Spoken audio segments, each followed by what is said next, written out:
Alô, queridos! Imagine que existe uma organização internacional que de tempos em tempos chega num país, desabriga todo mundo, milhares, destrói a economia, censura o povo local e vai embora levando bilhões de dólares rumo à próxima nação vítima. O que você faria? Mandaria o exército atacar? Não, um de verdade. Não esse aqui que vive de pintura de meio fio, picanha superfaturada e bolsa donzela de filhota, né? Ou então você estenderia o tapete vermelho e imploraria para esses vilões para que eles viessem aprontar no seu país também? Pois fique sabendo que esta organização existe e já esteve por aqui. É o Comitê Olímpico Internacional, que neste momento está tentando fazer o que nem Godzilla e nem os Estados Unidos conseguiram: arrasar com o Japão. Sabe por quê? Antes de mais nada, seja bem-vindo. Se for a sua primeira vez aqui no canal, eu sou o Rodrigo Amém. Aqui a gente fala de coisas que são interessantes para mim, para você, para todo mundo, tá? Então não se esqueça de assinar, apertar o sininho e curtir. Vem com a gente. Se tem alguém que lucra bastante quando um país se torna sede de uma edição dos Jogos Olímpicos, é o mercado publicitário. As marcas patrocinadoras do evento gastam milhões, as empresas de comunicação lucram milhões e dizem o retorno para os patrocinadores também é milionário. Mas não você, amigo varejista e pequeno empresário. É melhor nem pensar em usar palavras como Olimpíada, Jogos, 2021, ouro, prata, bronze, Tóquio, medalhas, verão. Se você usar essas palavras em algum tipo de combinação no seu cartaz ou para vender o seu produto, você pode estar fadado a receber um processo e tomar uma multa do Comitê Olímpico Internacional, que não é uma multa pequena não. Em Londres, alguns comerciantes que tentaram promover os seus negócios utilizando referências, ainda que sutis, aos Jogos Olímpicos, receberam multinhas de até 30 mil dólares. E não adianta reclamar e fazer protesto contra os jogos, hein? O COI exige que durante os jogos sejam concedidos direitos especiais à cidade anfitriã. O contrato de Londres, por exemplo, estipulava que todos os outdoors da cidade só poderiam ser alugados pelos patrocinadores oficiais. Se alguém quisesse colocar um cartaz anti-olímpico, por exemplo, seria proibido. A polícia tinha o poder de entrar na sua casa e rasgar o seu cartazinho de protesto, tá ok? Os organizadores dos Jogos Olímpicos de Londres em 2012 cercaram um estádio com um muro, o que não está, provavelmente, no espírito das nações que atravessam fronteiras para se unirem como uma comunidade mundial. Imagine all the people. Não, nada disso. Ainda mais se tratando de um muro de 18 quilômetros de comprimento. Eletrificado. Você tocava nele e levava um choque de 5.000 volts. Patrulhado por 7.500 fuzileiros, drones, 55 cães, 900 câmeras de vigilância dia e noite e 1.000 agentes do FBI armados. FBI dos Estados Unidos, sim.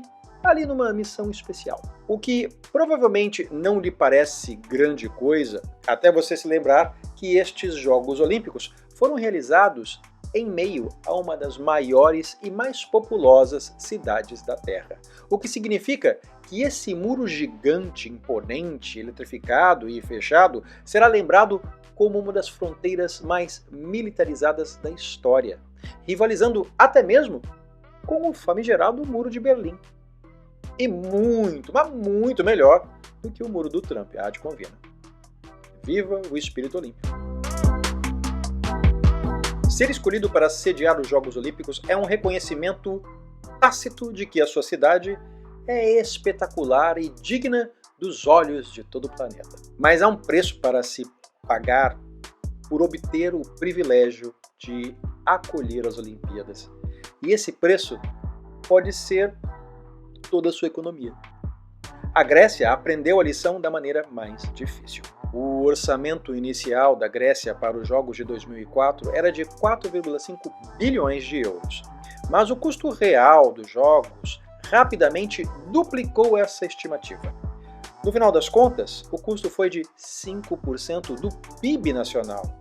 E 17 anos mais tarde, o país ainda não se recuperou da dívida. A cidade de Vancouver desistiu de recuperar o dinheiro que investiu nos condomínios chiques da Vila Olímpica, que mais tarde foram convertidos em casas residenciais, mas acabaram virando mesmo uma cidade fantasma. Provavelmente uma cidade fantasma assombrada pelo espírito olímpico. Os Jogos Olímpicos de Inverno de Nagano, em 1998, mergulharam a cidade numa recessão. Com um custo de cerca de $30 mil por família na cidade. Em Montreal, o estádio olímpico só foi terminado 11 anos após o fim dos Jogos, e foram precisos nada menos do que 30 anos para pagar a dívida contraída por ter sediado os Jogos Olímpicos de 1976. O que explica por que o povo de Berna, na Suíça, votou contra a sua oportunidade de sediar os Jogos de 2010. E por que Detroit parou de se candidatar à honra em 1972. Não se pode dizer que o processo de candidatura para sediar os Jogos Olímpicos seja fácil. O COI examina tudo, desde as instalações esportivas da cidade, infraestrutura de transporte, até a atitude geral dos próprios cidadãos. Sabe por que razão Paris não conseguiu sediar os Jogos Olímpicos de 2012? Porque houve uma greve geral no dia em que o Comitê Olímpico visitou e o transporte público foi paralisado. Mas, se quisesse, o governo francês poderia ter sido mais convincente. E o melhor argumento seria dólares. Dólares são muito mais persuasivos, ainda mais em grandíssimas cifras. Numa nota não relacionada, Paris sediará os Jogos de 2024. Os especialistas que investigaram a candidatura dos Jogos Olímpicos de Inverno de Nagano em 1998 descobriram que dezenas de milhares de dólares por membro do COI foram gastos para paparicá-los. Enquanto Salt Lake City dava aos membros do comitê câmeras descartáveis baratas como lembranças, os japoneses distribuíram câmeras de vídeo caras como se fosse chiclete. Numa época em que o limite de presentes para o COI era de $200, o contingente japonês tinha sido de, em média, $5.700 para cada membro do comitê. Nagano gastou cerca de $24 milhões na sua oferta, cerca de 5 vezes mais do que Salt Lake City. Não que toda esta informação fosse assim transparente, uma vez que Nagano destruiu os seus registros de gastos antes que qualquer um começasse a checar. Após 4 tentativas falhas nos jogos, o comitê de Salt Lake City chutou o pau da barraca, com mais de $1 milhão em dinheiro, presentes, viagens de esqui e bolsas de estudo. Resultado? Sejam bem-vindos aos Jogos Olímpicos de Inverno de Salt Lake City em 2002. Uma forma das cidades conseguirem o dinheiro para concorrer à organização dos Jogos Olímpicos é prometendo aos seus cidadãos que tudo vai valer a pena. No final do dia, vão ter instalações esportivas de classe mundial, novas habitações residenciais, muitos empregos durante a preparação para os Jogos, toneladas de arrecadação e um legado de financiamento de programas esportivos para a juventude da cidade. Hashtag tudo de bom. Bem, todos esses novos locais e residências precisavam de espaço disponível. E espaço disponível é como gente rica se refere a lugares onde mora gente pobre. 30 mil residentes de Atlanta foram deslocados pelos Jogos de 1996. Em 1988, 720 mil foram forçados a deixar as suas casas em Seul. Em Pequim, 1,5 milhão de chineses foram forçados a sair de suas casas na véspera dos Jogos de 2008. Como a gente tem dificuldade em entender números grandes, basta imaginar que é como se todos os moradores de Porto Alegre fossem expulsos de suas casas. Barbaridade, tchê! E por falar em expulsar pobre, o Brasil. Ah, o legado olímpico brasileiro, né? Daria um outro vídeo sozinho para ele, assim. Mas eu estou evitando ficar caçando motivos para passar raiva com o meu país querido. Basta dizer que os Jogos de 2016 custaram 39 bilhões. E no dia 22 de junho de 2021, o prefeito Eduardo Paes anunciou licitação para desmontagem da Arena do Futuro e do Centro Aquático Olímpico, num valor de 78 milhões de reais.